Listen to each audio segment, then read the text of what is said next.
আসসালামু আলাইকুম ওরহমতুল্লাহি তাআলা বারাকাতুহু। প্রিয় দর্শক, তরিকার প্রতি ইউটিউব চ্যানেলের পক্ষ থেকে আপনাদেরকে জানাই আন্তরিক মোবারকবাদ।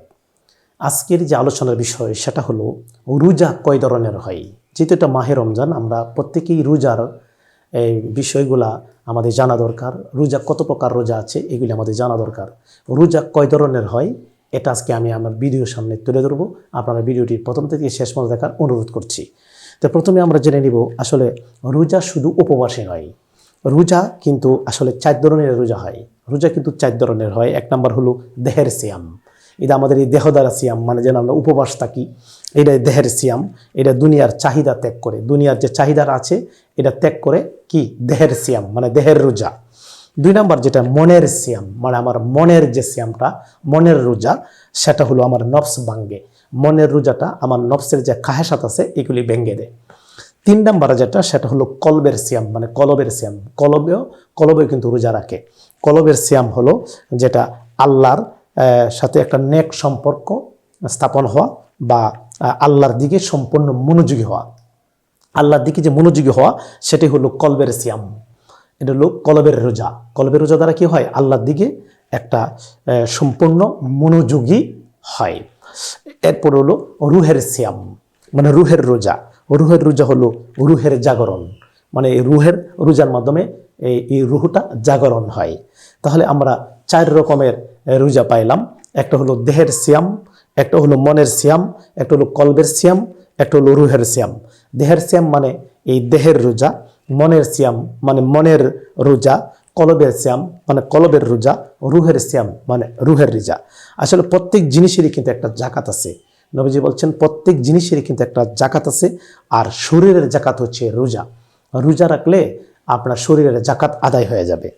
আসলে আর আমরা যে এই যে রোজা রাখি, রোজার মাধ্যমে কিন্তু আমরা ক্ষুধার্ত থাকি আমরা এই যে ক্ষুধার্ত থাকি, এই ক্ষুধার মধ্যে কিন্তু অনেক বরকত রয়েছে।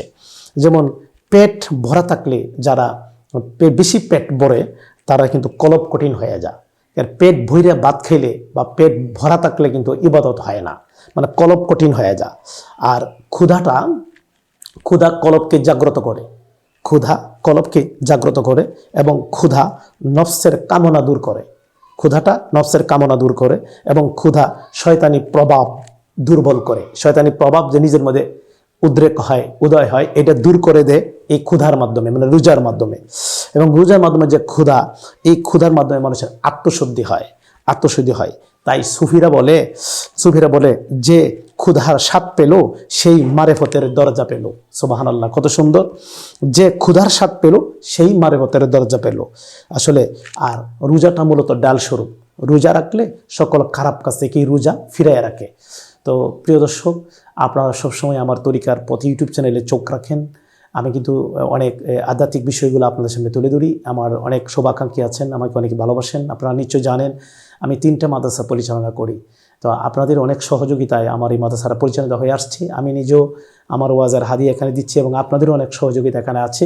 আমি 3টা মাদ্রাসা পরিচালনা করছি। আপনারা এই আমার মাদ্রাসার দিকে একটু নজর রাখবেন, একটু লক্ষ্য রাখবেন। রমজান মাসে অনেকে দান খেরাত করেন, অনেকেই সহযোগিতা করেন, অনেকে জাকাত ফেতরা মান্নত ফেতরা দেন। এগুলি আমাদের জাকাত ফান্ড আছে, এগুলি আমাদেরকে দিবেন। আমাদের ছাত্রের কল্যাণে এগুলি আমরা ব্যবহার করব। আমাদের সুন্নিয়তের আলেম হওয়ার কাজে ব্যবহার হবে। আপনার দানটাই হবে একটা পরকালে মুক্তির জরিয়া, আপনার দানটাই হবে আমাদের সুন্নিয়তের একটা খেদমত। তাই আপনারা দান করবেন, সহযোগিতা করবেন, আমার পাশে থাকবেন, এই আশা রাখছি। আজকে এই পর্যন্তই, আপনার কাছে বিদায় করছি। ওয়া আখিরি দাওয়ানা আনিল হামদুলিল্লাহি রাব্বিল আলামিন। আসসালামু আলাইকুম।